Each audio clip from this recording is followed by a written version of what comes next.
Bom dia a todos, vamos dar início à aula de hoje. Estamos na aula do dia 9 de junho, e vamos abordar uma temática nova, ainda não vista, que é a temática das pequenas empresas. Encerramos então o SA e chegamos a essa matéria, que é a última matéria do conteúdo programático da disciplina Direito da Empresa. E é uma matéria muito interessante, muito prática e de grande interesse, porque boa parte das empresas hoje assume essa feição de pequena empresa. De início, convém destacar que não se trata de um formato societário novo, não é um formato ao lado da SA, da limitada, do empresário individual, de forma alguma. Quando se cuida da pequena empresa, está se abordando um regime jurídico diferenciado, um regime jurídico privilegiado, que alcança as empresas que sejam consideradas pequenas. Eu vou já abordar qual é o critério para que assim aconteça no direito brasileiro. Mas então cuida-se de um regime jurídico, um conjunto de normas que disciplina, que traz uma regulação benéfica, especial, diferenciada, privilegiada para as empresas pequenas. Isso é baseado na Constituição Federal, e do ponto de vista econômico, a fundamentação é que essas empresas, elas são as grandes empregadoras do país. Então, nós temos pequenas empresas em uma dimensão muito maior. É interessante que elas tenham um regime jurídico qualificado, benéfico, a fim de que possam se manter e continuar a gerar empregos e renda para as pessoas. Então, tenham condições de sobreviver. Do ponto de vista jurídico, a fundamentação consta da Constituição e é uma aplicação do princípio do tratamento igualitário aos que são diferentes. Não há como tratar uma empresa de pequeno porte, uma pequena empresa, de forma semelhante a uma empresa de porte maior, uma grande empresa. Então, com esse regime se estipula a possibilidade de tratamento igual aos que são diferentes, tratando de forma privilegiada as pequenas empresas. Eu vos falei da base constitucional dessa previsão, e de fato o artigo 170, que disciplina a ordem econômica, ou seja, que estipula princípios para o exercício da atividade econômica, ele alberga entre os princípios o princípio da proteção à pequena empresa. Ali se dispõe, utilizando o termo empresa de pequeno porte, que ela deve ser protegida aquela que tenha sede no direito brasileiro e seja organizada conforme a sede no Brasil e seja organizada conforme as nossas regras jurídicas. Então, utiliza-se ali a expressão empresa de pequeno porte. É uma previsão genérica, mas que já sinaliza como princípio que a pequena empresa deve ter proteção, deve ter resguardo, em razão de que são as grandes empregadoras. Isso é interessante do ponto de vista econômico, e do ponto de vista jurídico é o mais correto, adequado, porque não se pode tratar da mesma forma empresas que tenham tamanhos diferenciados. No artigo 79, também da Constituição, isso é disciplinado de maneira mais detalhada. Ali se dispõe que tanto a União como os estados, Distrito Federal e municípios, eles devem dispensar as microempresas e as empresas de pequeno porte. Aqui já se detalha com mais amplitude as espécies de pequena empresa. Pequena empresa é um termo genérico. Lembre que lá no 170 a expressão usada foi empresa de pequeno porte. Aqui já se faz referência à microempresa e à empresa de pequeno porte, no artigo 179. Para dizer que, então, os entes políticos têm que dispensar a pequena empresa, seja a microempresa ou a empresa de pequeno porte, um tratamento jurídico diferenciado. Diferenciado por quê? Com o objetivo de incentivá-las pela simplificação de obrigações administrativas, tributárias, previdenciárias, creditícias, ou pela eliminação ou redução destas obrigações, sempre por meio de lei. Então, no artigo 179 é detalhado o que se prevê lá no artigo 170 de maneira principiológica. Então, no 179 se detalha com mais amplitude, dá-se então a ideia de quem se enquadra no conceito. Pequena empresa, repito, é um conceito genérico que enquadra a empresa de pequeno porte e a microempresa. E ambas devem ter tratamentos qualificados na forma da lei. Isso alcançando a União, Estados, Distrito Federal e municípios. Todos devem contribuir para que a pequena empresa seja privilegiada, tenha um regime jurídico diferenciado, qualificado, que lhes permita, como já vos disse, ter condições de prosperar, se manter, continuar a gerar renda, a manter empregos. Então, essa é a base constitucional do regime jurídico privilegiado da pequena empresa. Mas, observem, nós temos lei, portanto, que regula a matéria, que disciplina a previsão constitucional, que dá efetividade à previsão constitucional. A lei atual é a Lei Complementar 123. Lei Complementar 123. Eu vou chamar a atenção para essa lei, é uma lei muito importante, que é fruto de um processo de evolução do regime jurídico da pequena empresa. Não é a primeira lei que aborda a matéria, mas é, com certeza, a melhor delas, a que melhor disciplina a matéria. A Lei Complementar 123, que é de 14 de dezembro de 2006, no final de 2006, ela cuida da matéria de maneira muito abrangente e é a melhor previsão entre as outras que nós já tivemos no passado. No passado havia muita confusão, em verdade, sobre a definição mesmo de pequena empresa. Para que você tenha uma ideia, nós tínhamos uma lei geral, tivemos mais de uma, e leis que cuidavam de uma outra obrigação ou uma outra vantagem específica, como a vantagem do tratamento simplificado. Havia uma lei para cuidar só do aspecto tributário, simplificado tributário, havia uma lei específica para isso, que definia o que era pequena empresa. E essa definição não coincidia com a definição da lei geral, que estabelecia outras vantagens.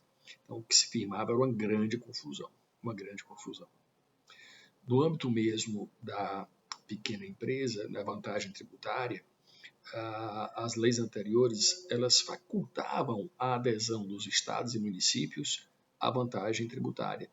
Embora, nós vimos agora há pouco, o texto constitucional, o artigo 179, diz que as vantagens têm que ser implementadas por todos os entes políticos, a regulamentação era pela União e ela não obrigava que estados e municípios aderissem às regras do Simples. Então, denominado o Simples, havia uma adesão voluntária. O estado do Ceará, por exemplo, não aderiu à época à vantagem estipulada no Simples. Entre todos os municípios do estado do Ceará, somente o município de Sobral, à época, aderiu ao regime vantajoso estipulado na legislação da época. Então, havia uma grande fragmentação dessas vantagens. Agora, com essa lei, a Lei Complementar 123, a situação se modifica. Nós concentramos no âmbito dessa lei as vantagens e de caráter obrigatório, a vantagem tributária é imposta a estados e municípios. Essa é a razão dela ser uma lei complementar, que, como cuida de aspectos genéricos de tributação, só poderia ser vinculada por meio de uma lei complementar. Assim prevê a Constituição. Então, como regra, há de se trazer tratamento genérico tributário por meio de lei complementar. Essa lei o faz e assume a feição de lei complementar. E agora estados e municípios estão englobados, independentemente de sua vontade. Englobados pela inclusão do principal imposto dos estados, que é o ICMS, num regime tributário chamado Simples Nacional, exatamente por essas inclusões obrigatórias, não é mais chamado só de Simples, é Simples Nacional, Então, inclui-se o ICMS, principal tributo dos estados, e o ISS, principal tributo dos municípios. Então, esse principal tributo dos municípios que incide sobre atividades econômicas. Então, os dois agora estão inclusos nesse processo, nessa sistemática de pagamento e de cálculo dos tributos, chamada de Simples Nacional ou Super Simples, porque agora a inclusão dos estados e municípios nesses tributos, em relação a esses tributos, ela é obrigatória. Nós vamos falar avante como é que se processa essa vantagem tributária, como é que ela se operacionaliza, e então abordaremos esse aspecto mais à frente. Mas bem, então hoje a regência da pequena empresa é feita por essa lei, especificamente pela Lei Complementar 123, que é de 2006, especificamente de dezembro de 2006. Ela que estipula o regime jurídico qualificado que é assegurado às pequenas empresas, cuidando da vantagem tributária e de outras vantagens, como as creditícias, que significa acesso mais fácil a crédito mais barato, as compras governamentais, as vantagens que as pequenas empresas devem ter na hora de venderem para o Estado, elas devem ter vantagens, isso vai permitir que elas consigam vender mais, vantagens de desburocratização do funcionamento. Então, tudo é concentrado no âmbito dessa legislação, a Lei Complementar 123 de 2006. Então, peço a atenção de vocês para essa lei, que possam acompanhar o conteúdo da matéria a partir das previsões da Lei Complementar 123. Muito bem, então é uma lei que foi fruto de grande reflexão. Já tendo outras regulações anteriores, essa procurou suprimir os aspectos que dificultavam a aplicação desse regime jurídico, criando todo um contexto que facilitasse efetivamente o funcionamento das pequenas empresas, possibilitando que elas prosperassem. Então a lógica é essa. Mais do que isso, essa lei de 2006, já muito modificada, depois que entrou em vigor, já sofreu inúmeras modificações, constantemente sofre modificações, mas isso em verdade decorre das suas próprias previsões. Essa lei ela aborda alguns mecanismos de autocorreção, de própria modificação. Mas como é que isso se dá? É que, em seu contexto, a lei ela cria 2 comitês e um fórum. Ela cria um comitê gestor do Simples Nacional, que analisa os efeitos práticos da vantagem tributária, como é que isso tem se dado, como é que tem sido a aplicação desses efeitos, e sugere alterações legislativas, a inclusão de pessoas no Super Simples, por exemplo, há um tempo atrás, ano passado, um pouco mais antes disso, admitiu-se a inclusão de uma série de pessoas, entre as quais os advogados. Sabemos que os advogados não são empresas, mas têm direito ao regime do Super Simples e outras categorias. Então, tudo isso é trabalho desse comitê gestor.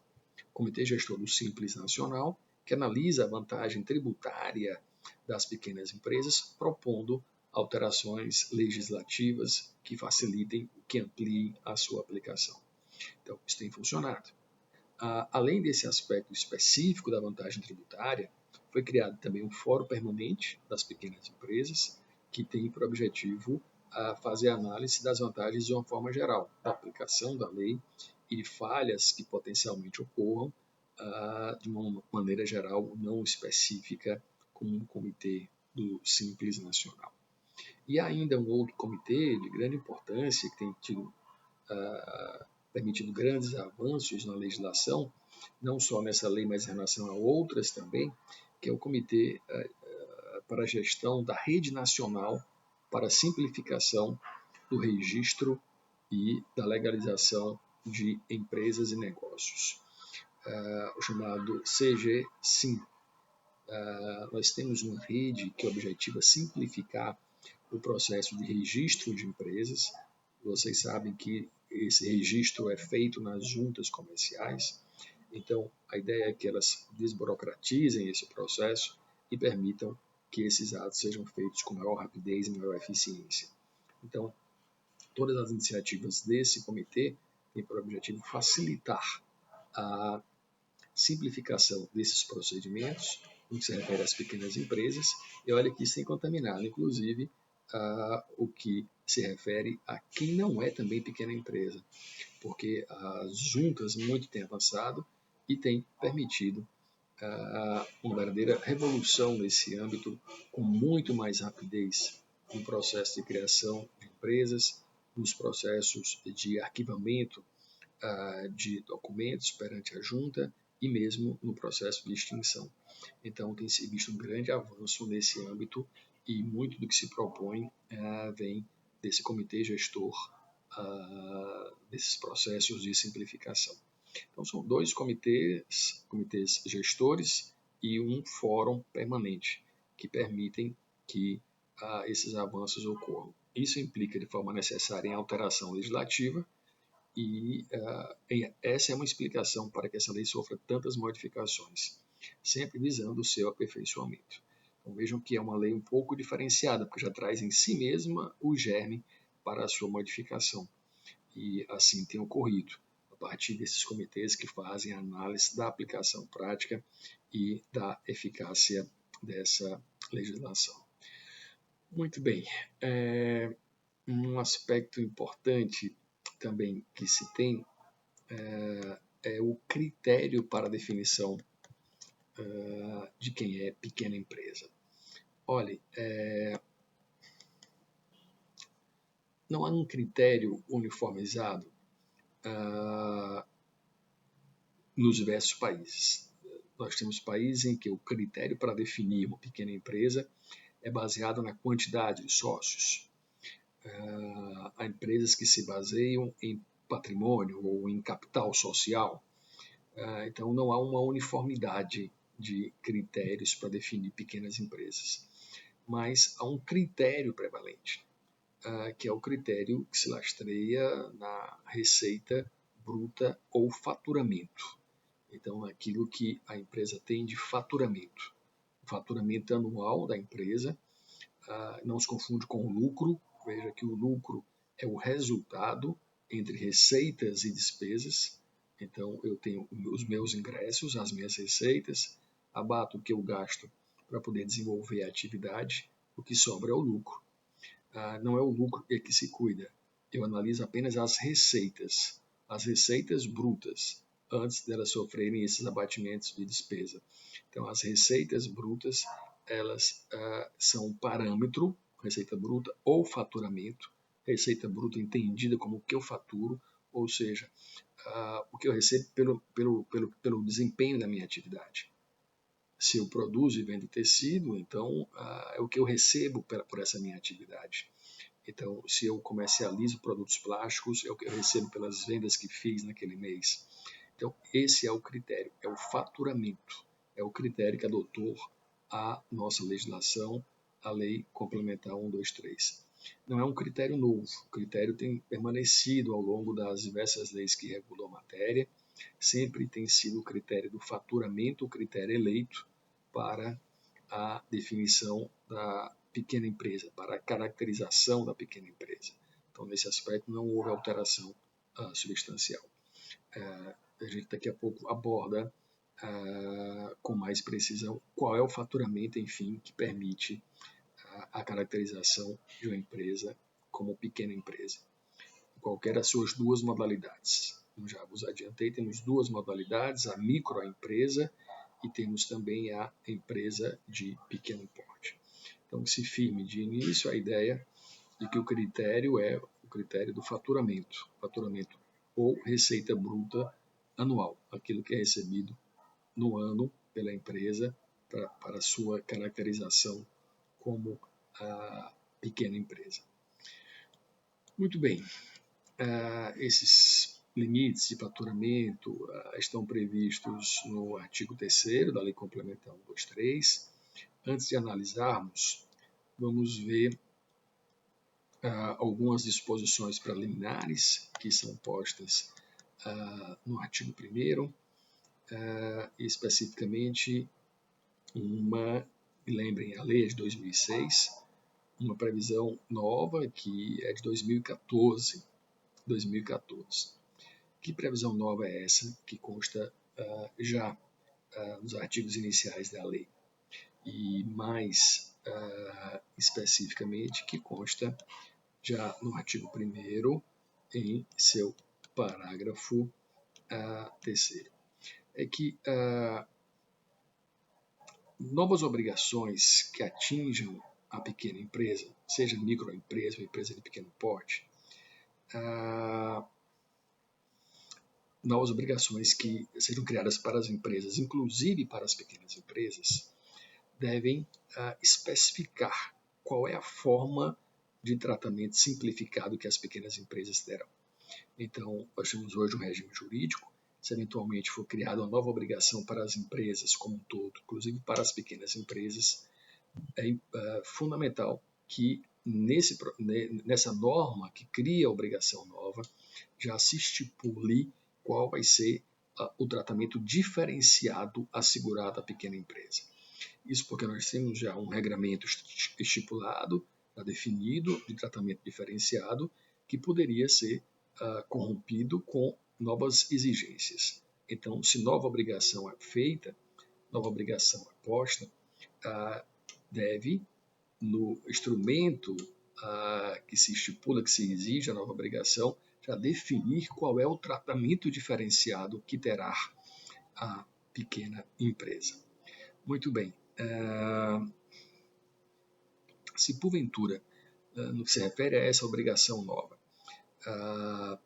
se demande para que a pequena empresa possa gozar desse tratamento diferenciado de documentos ou certificações de órgãos fiscalizadores e órgãos públicos em geral, é necessário que se estipule já um prazo para que esses órgãos cumpram as medidas necessárias à concessão dos documentos ou à realização das vistorias que são necessárias para que o tratamento diferenciado seja aplicado. Então, imaginemos uma hipótese em que uma nova obrigação é estipulada, define-se qual é o tratamento diferenciado da pequena empresa, mas se diz que ela só terá direito se apresentar um documento X. Como isso não depende muitas vezes da pequena empresa, se depender de algum órgão público ou de alguma fiscalização prévia, deve-se estipular um prazo para que o órgão responsável forneça à pequena empresa a documentação necessária ou a vistoria que se faça em prazo estipulado pelo órgão público, a fim de que a pequena empresa não fique prejudicada e não possa ter direito ao tratamento diferenciado que lhe é previsto. Então, é obrigatório ter o tratamento benéfico e, se porventura ele depender de alguma providência do Estado, deve-se estipular um prazo para que o Estado cumpra aquela obrigação que permitirá à pequena empresa gozar do tratamento benéfico. Se porventura esse prazo não for estipulado, então a nova obrigação não pode ser exigida da pequena empresa enquanto não cumprida a providência pelo Estado. Esse ônus não pode ser imposto à pequena empresa e será sempre do Estado. E se porventura for criada uma nova obrigação e não se estipular tratamento diferenciado para a pequena empresa, a consequência que é prevista no parágrafo 6º do artigo 1º é que aquela nova obrigação não se aplica à pequena empresa. Não se aplica à pequena empresa. Então, ela fica desobrigada de atender a nova obrigação se não for, na lei que a cria, previsto um tratamento benéfico para a pequena empresa. Ela se desincumbe do cumprimento daquela obrigação, caso não haja a previsão específica da forma diferenciada que ela irá cumprir. Ok? Muito bem, muito bem. Vamos então ao artigo 3º, que dispõe sobre a forma ou em verdade, qual o faturamento necessário para enquadramento como pequena empresa. Repito o que já vos disse anteriormente. A pequena empresa ela é gênero e desse gênero decorrem duas espécies, a empresa de pequeno porte e a microempresa. Elas não se configuram como um novo formato ao lado da limitada, da SA, elas não são um formato societário, mas são um regime jurídico. O que é que isso significa? Que é a limitada, que é o empresário individual, que é a Eireli, que é a encomandita simples, que caso atenda aos pressupostos previstos em lei, que se enquadra como tal, como pequena empresa. Então, na hipótese de uma limitada atender aos requisitos estipulados na lei para ser considerada pequena empresa, ela requer o enquadramento nesse regime e será beneficiada.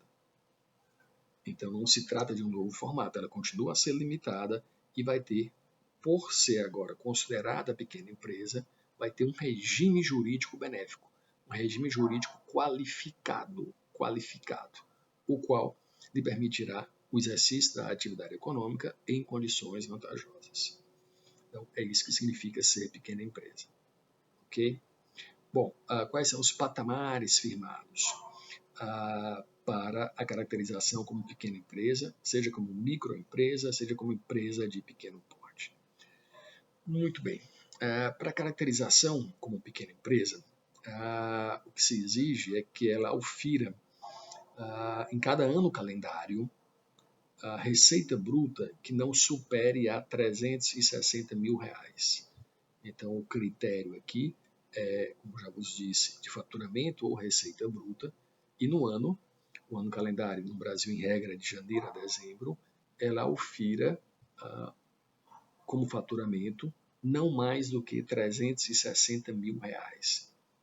É evidente que o faturamento das empresas não é uniforme.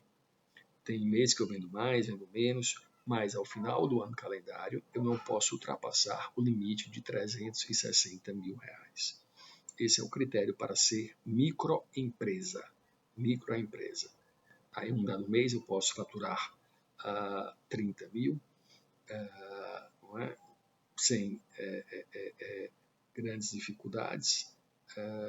Em outro eu posso faturar 10. Somando tudo no ano calendário, não posso ultrapassar a R$360 mil de faturamento para enquadramento como microempresa. Já o enquadramento como a empresa de pequeno porte se dá nos seguintes patamares. Quem fature acima de R$360 mil, aqui esse é o teto da microempresa, então quem estiver acima disso, até o limite de R$4.800.000 é considerado empresa de pequeno porte. Percebo que ambas as espécies são consideradas pequenas empresas. As duas são pequenas empresas. E a diferença que há entre elas é o quanto faturado. Então, a empresa de pequeno porte, ela vai de R$360 mil até R$4.800.000. Esse é o patamar de faturamento no qual se enquadra a empresa de pequeno porte. Ok? A empresa de pequeno porte. O microempresário individual, ou MEI, é uma outra hipótese. Ele tem um regime jurídico que é diferente da pequena empresa, mas é interessante que houve uma alteração legislativa que terminou por considerá-lo espécie de microempresa. Espécie de microempresa. Mas a respeito do microempresário individual, ou MEI, eu abordo mais à frente para que não se faça confusão. Mas que já fica o destaque que o microempresário individual, ou MEI, como é conhecido, ele é tido por espécie de microempresa. É uma espécie de microempresa. Embora o seu modo de funcionamento, o seu regime jurídico, ele é diferenciado do regime próprio da pequena empresa. Ele, a princípio, tem um regramento que não se confunde com o regramento da pequena empresa, mas é considerado por lei. Atentem, porque isso costuma eventualmente cair em exame da ordem ou eventual outro concurso público. O microempresário individual é uma espécie de microempresa, ok? Muito bem, então sabemos já os limites. Nós vamos no patamar de até 360 mil como microempresa e acima disso até 4 milhões e 800 mil nós temos as empresas de pequeno porte, ok? Bom, mas quem se enquadra? Qual formato que pode aderir, caso tenha esse faturamento, ao regime da pequena empresa? Olha, o caput do artigo 3º diz que, para os efeitos dessa lei complementar, consideram-se microempresa ou empresa de pequeno porte as seguintes modalidades. A sociedade empresária, então, todas as sociedades empresárias, com exceção de uma, que é a sociedade anônima. Esta não pode ser pequena empresa. Então, as sociedades empresárias, com exceção da anônima, a sociedade simples, a empresa individual de responsabilidade limitada e o empresário individual. Então, entre os modelos que são previstos para o exercício da atividade empresarial, nós afastamos a sociedade anônima, que não pode aderir ao regime da pequena empresa, e acrescemos uma hipótese que não é de empresa, a sociedade simples. Lembrem, nós já vimos o que é a sociedade simples lá no começo do semestre. A sociedade simples, que é um modelo de sociedade para o exercício de atividades econômicas coletivas com mais de uma pessoa, não empresariais. A hipótese da clínica médica, por exemplo, a hipótese de uma sociedade de artesãos, não é? Então, as hipóteses das cooperativas que nós vimos, nós temos essa feição específica da sociedade simples, ela não é empresa. Mas o que aqui se assegura é a possibilidade de que ela tenha o regime jurídico privilegiado das pequenas empresas. A sociedade simples que for pequena empresa, o contexto, o nome parece criar um paradoxo. A sociedade simples vai ter o regime da pequena empresa sem ser empresa. Ela não se transforma em empresa. Há aqui o permissivo para que ela tenha, no caput do artigo 3º, o mesmo regime assegurado à pequena empresa, mas isso não muda a sua natureza jurídica. Ela não se constitui em empresa, continua a ser a sociedade simples, a sociedade própria para o exercício da atividade econômica coletiva não empresarial. Lá naquelas exceções ao artigo 966, não é? No parágrafo único, exercício da atividade intelectual, não é? Que não permite a caracterização como empresa. Então, é uma hipótese típica de exercício da atividade por meio da sociedade simples. A novidade, então, é a inclusão dela, porque aí ela passa a ter direito a um regime benéfico que é previsto, a princípio, somente para a empresa. Então, é especialmente previsto no artigo 3º da Lei Complementar 123. Para que não haja nenhuma dúvida sobre o que é receita bruta ou faturamento, diz a lei que é o produto da venda de bens e serviços nas operações de conta da própria empresa, é o preço dos serviços prestados, o resultado de operações em conta alheia, não incluídas vendas canceladas e descontos incondicionais concedidos. Então, excluo os descontos que foram concedidos. Então, nessa hipótese, eu tenho um parâmetro para a definição do que se considera receita bruta ou faturamento. Receita bruta ou faturamento. Bem,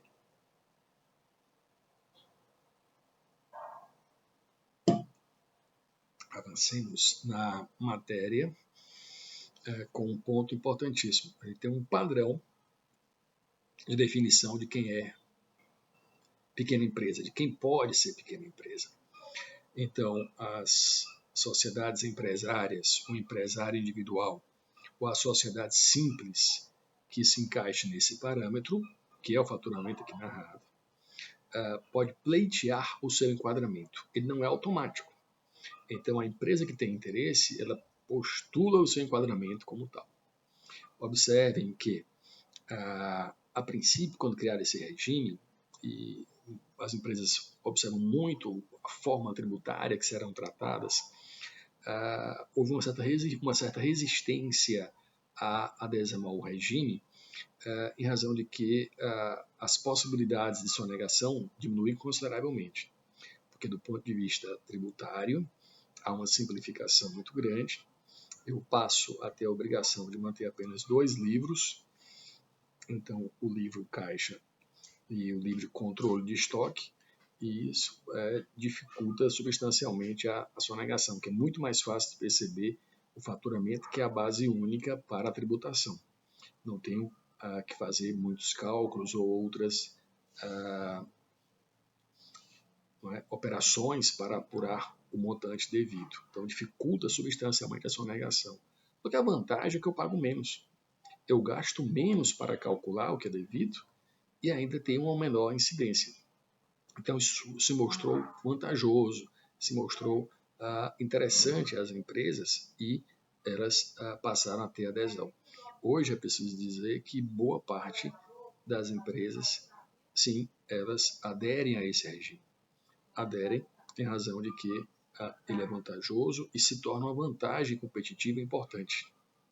Então, se eu estou no mercado disputando concorrência, se eu tenho um regime tributário com o qual eu vou me organizar mais fácil, terei menos gente necessária para fazer o cálculo dos tributos e pagarei menos os tributos, é uma vantagem com o meu concorrente, se ele não aderir a esse regime. Então, de alguma forma, é um regime consolidado, a grande procura por esse mecanismo de auxílio à pequena empresa, e a adesão hoje é ampla, não há grandes restrições à adesão. A restrição decorre mesmo do não atendimento dos requisitos, ou seja, do faturamento previsto na lei. Como aqui vimos, o teto é R$ 4.800.000. Até 360.000 a microempresa, acima disso até 4.800.000 a empresa de pequeno porte. Então, fica bem clara a separação, os critérios são muito nítidos e as vantagens são muito amplas. Então, esse conjunto leva a que se queira fazer a adesão. Mas observem, no parágrafo 4º do artigo 3º da Lei Complementar 123, nós temos algumas regras de exclusão da condição de pequena empresa. Na verdade, são regras que impedem a adesão. Nós vimos o enquadramento geral, que é vinculado ao faturamento, né? E no parágrafo 3º, nós temos, no parágrafo 4º, nós temos a hipótese em que, embora eu tenha o faturamento, não tenho condição de aderir ao regime da pequena empresa. Então, é o parágrafo 4º do artigo 3º da Lei Complementar 123. O que ele dispõe? É disposto da seguinte forma: não poderá se beneficiar do tratamento jurídico diferenciado previsto na lei complementar para nenhum efeito a pessoa jurídica, 2 pontos. Aí tem um elenco de hipóteses narradas, de situações que, caso a pessoa se enquadre, fique impossibilitada, mesmo que tenha o faturamento disposto em lei, mesmo que tenha o faturamento previsto em lei. Então, assim se dá em relação à empresa de cujo capital participe outra pessoa jurídica. Então, visualizem bem a hipótese. É a situação em que está-se diante de uma sociedade que tem entre os seus sócios uma pessoa jurídica. Então, foi a opção do legislador afastar essa hipótese, mesmo que ela fature no limite estipulado 4.800.000, esse é o teto máximo para se enquadrar nesse regime. Se entre os seus sócios estiver uma pessoa jurídica, aquela sociedade não pode aderir ao regime da pequena empresa. Essa é a primeira hipótese. na segunda hipótese, que seja filial, a sociedade que é filial, sucursal, agência ou representação. Todas são hipóteses bem aproximadas, uma estreita fronteira entre a situação de filial, sucursal, agência ou representação, quer dizer qualquer hipótese em que haja vínculo com uma pessoa jurídica com sede no exterior.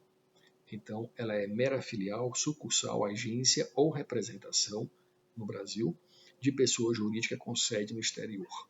A ideia é conceder benefícios para as empresas que atuem. Nada impede que uma empresa que tenha o capital, que os seus donos sejam estrangeiros, se ela vier para o Brasil e aqui se instaurar, criar uma sociedade aqui, se enquadrar nos benefícios, nenhum problema. Ela pode ter direito ao regime da pequena empresa. A questão que leva ao impedimento é atuar como filial, sucursal, agência ou representação de empresa que é situada lá fora. Muito bem. Terceira hipótese. A empresa de cujo capital participe pessoa física que seja inscrita como empresário individual ou seja sócia de uma outra sociedade, de uma outra empresa, que já receba tratamento jurídico diferenciado nos termos desta lei. Então, ela já é aderente ao regime da pequena empresa. Então, o que acontece nessa hipótese? E eu repito, a hipótese é uma empresa pretende aderir ao regime da pequena empresa, só que entre os seus sócios há uma pessoa natural que é empresário individual ou há uma sociedade e esse sócio já goza dos benefícios, já aderiu ao regime da pequena empresa. Então, a empresa que pretende aderir somente poderá fazê-lo se, somados os faturamentos, não se ultrapassem os limites previstos no artigo. Então, eu tenho que somar o faturamento das duas empresas, daquela que já seja ela uma sociedade, seja uma empresa individual, que é sócia da outra empresa que pretende aderir. Então, eu tenho que somar o faturamento das duas para levar à possibilidade de enquadramento. Então, esse é o inciso terceiro, que eu repito, que afasta a hipótese linear de adesão daquela sociedade, de cujo capital participa uma pessoa física que já é inscrita como empresário ou que seja sócia de uma outra pessoa jurídica que recebe tratamento jurídico diferenciado. Então, ou ela é uma empresa individual ou é sócia de uma outra pessoa jurídica e, em ambos os casos, já tem o tratamento benéfico. Nesse caso, eu tenho que somar o faturamento das duas, ou da outra sociedade da qual ele é sócio, ou da empresa individual dele, com a sociedade que pretende obter o benefício. Somado o faturamento, se não ultrapassar, é permitido. Se ultrapassar o limite fixado em lei, não se garante a adesão da segunda empresa. Afinal, a primeira já tinha aderido inicialmente ao regime. Bom, esse foi o inciso terceiro. No inciso quarto, também afasta-se a adesão daquela empresa cujo titular, se for uma empresa individual, ou sócio, participe com mais de 10% do capital de uma outra empresa que não é beneficiada por esta lei, desde que a receita bruta ultrapasse também os limites previstos lá no inciso segundo do caput deste artigo. Então, aqui nós temos a hipótese em que o titular da empresa individual ou o sócio de uma empresa que tem a participação de mais de 10% do capital de uma outra empresa, essa outra empresa ela não é beneficiada do regime benéfico aqui pretendido. Mas como o sócio tem mais de 10%, ou como a empresa individual pertence ao titular, pertence o titular da empresa individual, de uma outra empresa individual, ele é sócio dessa que também requer o benefício, eu tenho que fazer a soma dos faturamentos também. Veja que não se confunde com a hipótese anterior. Na hipótese anterior, eu tenho uma pessoa física que é sócia da minha empresa e ela é empresária individual, ou ela é sócia de uma outra empresa, a outra empresa goza do benefício. Então, para a minha empresa gozar, já que eu tenho esse sócio que compõe meu quadro de sócios, somarei os dois faturamentos. Essa é a hipótese do inciso terceiro. Aqui na quarta, eu tenho uma empresa e tenho um sócio que participa com mais de 10% de outra empresa, ou se eu for uma empresa individual, não é, sou titular, não é, de uma empresa individual, também eu terei que somar os faturamentos, mesmo que aquela empresa individual ou sociedade do qual meu sócio faz parte com mais de 10% não seja beneficiada. Então, o critério aqui é ter uma participação expressiva. Ou eu sou titular, ou o sócio é titular de uma empresa individual, ou ele é sócio com mais de 10%, de uma outra sociedade, e aí nem vai ser importante que a outra sociedade tenha ou pretenda ter o benefício. Na nossa que quer, na empresa que quer, se esse sócio dela faz parte, ele já é titular de uma empresa individual ou é sócio de uma outra empresa com mais de 10%, essa participação de mais de 10%, que indica uma participação expressiva, por si já leva a que eu tenha que somar os faturamentos. Leva que eu tenho que somar os faturamentos.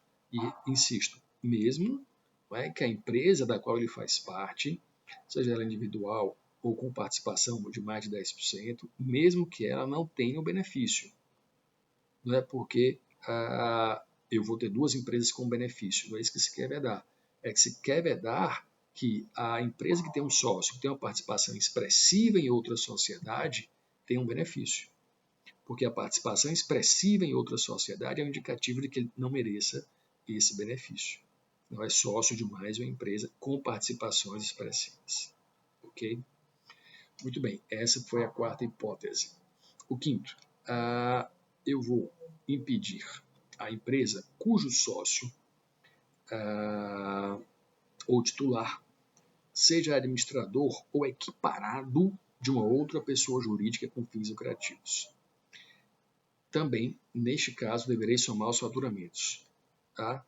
Então, aqui, a outra empresa da qual esse sócio ou titular seja administrador, ela não interessa a condição dela, tá? Ela nem precisa ter o benefício. Basta que esse meu sócio seja administrador de uma outra sociedade, e a lógica segue muito a do inciso anterior, ele já é sócio de uma outra pessoa, ele é administrador de uma outra pessoa jurídica. Isso já é suficiente para que ele, sendo sócio da minha, eu só possa ter direito ao benefício somado os faturamentos sem ultrapassar o limite. Então, a hipótese aqui acompanha a lógica do anterior. Que tipo de empresa merece benefício? Essa empresa que quer o benefício tem um sócio que administra uma outra empresa. Talvez não seja o caso de benefício. Aqui se quer prestigiar e beneficiar, e esses benefícios vão significar abdicar de receitas, concessão de privilégios. De fato, eu quero fazer isso com quem mereça. Então, se eu tenho uma sociedade cujo sócio ele é administrador de uma outra sociedade, então não há sentido. Então, se eu for uma empresa individual, então o meu titular, ou se eu for uma sociedade, tem um sócio que administra uma outra sociedade, terei que somar os faturamentos. Se não ultrapassarem, tudo bem. É possível que eu faça a adesão a esse regime sem nenhuma restrição. Mas se eu ultrapassar o limite, não terei direito ao regime. Destaque: a empresa da qual ele é administrador não precisa ser beneficiada. Basta a condição dele de administrador. Esse é o conteúdo do inciso 5º que traz essa restrição. Inciso 6º. As empresas que forem constituídas sob a forma de cooperativas, salvo as cooperativas do consumo. Cooperativa é sempre sociedade simples, mas a simples pode aderir a essa sistemática. Não é esse o impedimento. Qual é a lógica então aqui prevista pelo legislador? É que cooperativa já tem uma lei específica que lhe assegura vantagens, já tem benefícios. Então aqui é impedir a acumulação de benefícios. A cooperativa por si já tem vantagens. Então não é pela natureza de sociedade simples que elas obrigatoriamente têm, como já se viu também nas aulas que abordavam o artigo 966. Então, o regulamento aqui existe para impedir a acumulação de benefícios. Se é cooperativa, não tem direito ao benefício, a não ser que seja cooperativa de consumo. E no que consiste a cooperativa de consumo? É aquela reunião de cooperados com o objetivo de adquirir bens. Então, essa é a cooperativa de consumo. Ela é específica e aí pode ter direito ao regime da pequena empresa, a cooperativa de consumo. Muito bem, sétima hipótese.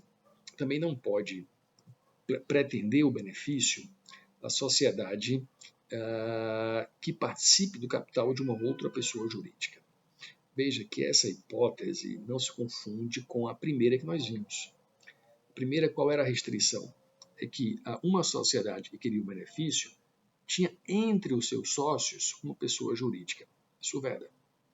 Aqui a hipótese é que a sociedade que quer o benefício, ela é sócia de uma outra sociedade.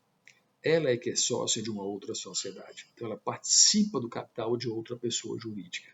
Esse é o impedimento suficiente para afastá-la do regime da pequena empresa. Muito bem, sigamos em frente. Agora no inciso 8º.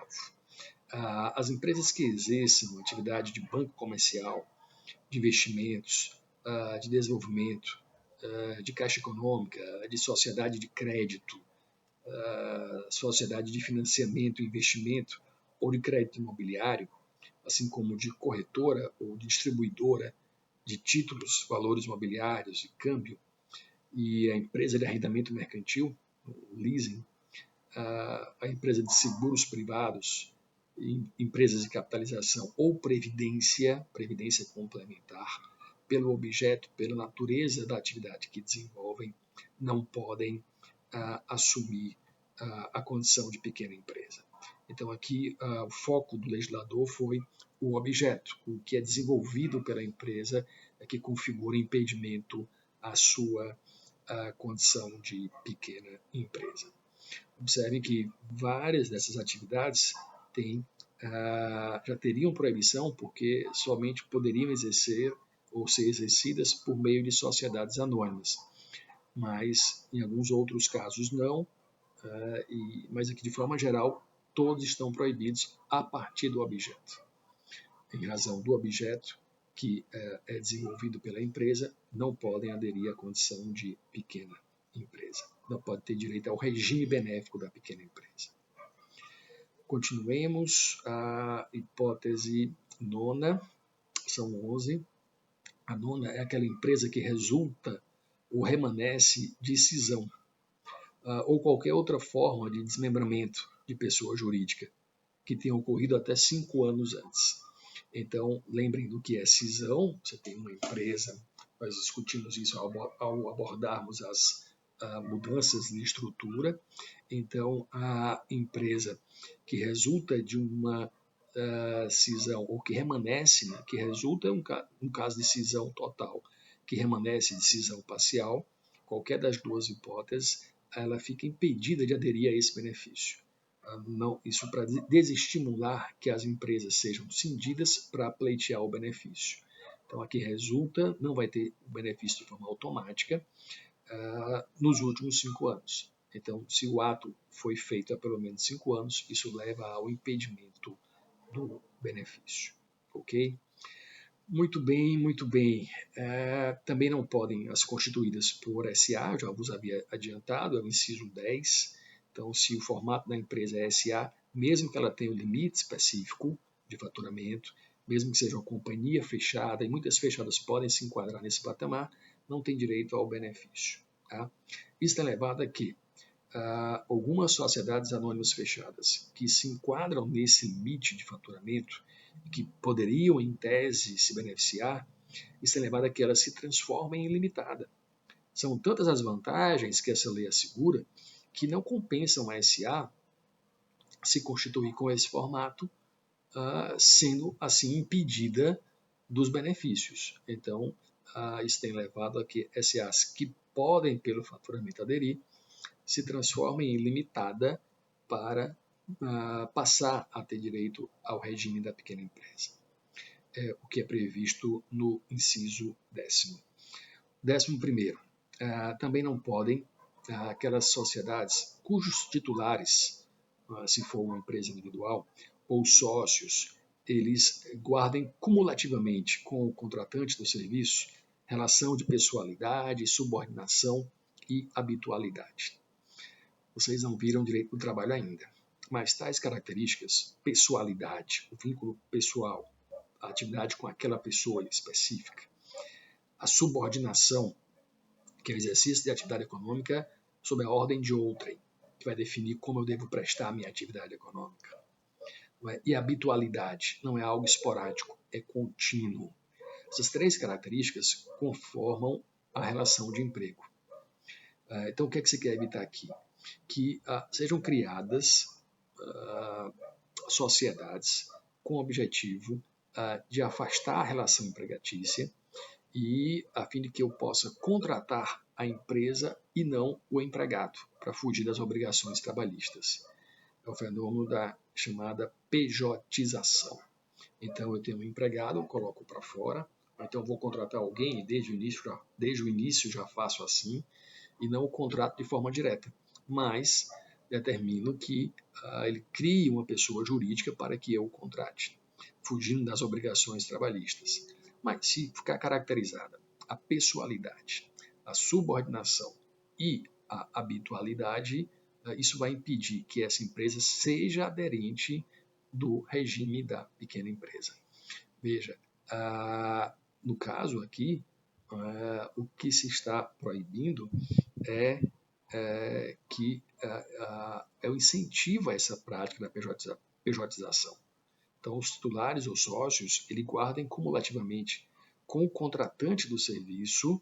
Então, vejam, eu crio a empresa para alguém me contratar dessa forma, pejotizada, transformando-me em pessoa jurídica, para que ele fuja o contratante das obrigações trabalhistas, fica caracterizada a relação fática trabalhista, a empresa não vai poder ter benefício. Isso desestimula, do ponto de vista do empregado, a criação, porque ele não vai ter vantagens de ser pequena empresa se o caso foi criar uma empresa para poder ser contratado pelo empregador. Uma tentativa de limitar esse fenômeno que tem ocorrido com muita frequência em diversas empresas, nos mais variados âmbitos. Médicos são contratados pelos hospitais com essa sistemática, jornalistas pelas empresas de comunicação também têm sido contratados com base nessa sistemática. Então, a lei pelo menos vai dizer, quem se submeter a isso e criar a sua pessoa jurídica não vai poder ter as vantagens da pequena empresa. Vai ter a tributação regular, normal. E aí é de se verificar se vai, de fato, compensar, aderir a essa lógica ou ceder à pressão do empregador para aderir à chamada pejotização. Não é? Então, para enquadramento como pequena empresa, o que é necessário? Que eu tenha o faturamento nos limites previstos, repito, até 360 mil para as microempresas, acima disso, até 4 milhões e 800 mil para as empresas de pequeno porte. Só que, além disso, eu não posso me enquadrar nas proibições do parágrafo 4º do artigo 3º da Lei Complementar 123. Então, não é só ter o faturamento, é ter o faturamento e fugir do enquadramento narrado no parágrafo 4º do artigo 3º aqui indicado. Se assim acontecer, estou apto a aderir ao regime da pequena empresa e ter as vantagens que são inúmeras. Não é algo voluntário, eu devo requerer esse meu enquadramento. Muito bem, então nessa aula de hoje nós encerramos por aqui a aula do dia 9. No dia 11, quinta-feira, vamos continuar a abordagem da pequena empresa. detalhando as vantagens que são previstas em lei. A desburocratização, a vantagem fiscal, chamado super simples ou simples nacional, a vantagem de compras governamentais, as vantagens que são asseguradas à pequena empresa para que ela possa vender mais amplamente ao Estado. O Estado é um grande comprador, então é bom que ele compre das pequenas empresas, isso as incentiva. E essa lei procura motivar a que isso aconteça. Também na próxima aula devemos já ter algumas informações sobre o processo de avaliação. Minha expectativa é que haja alguma regulação sobre isso, mas quando tiver, nós nos falaremos. Aguardo, portanto, eventuais dúvidas, perguntas, comentários, tanto no próprio canal, como também por meio do WhatsApp ou por e-mail, como preferirem. Então, um abraço a todos e até a nossa próxima aula.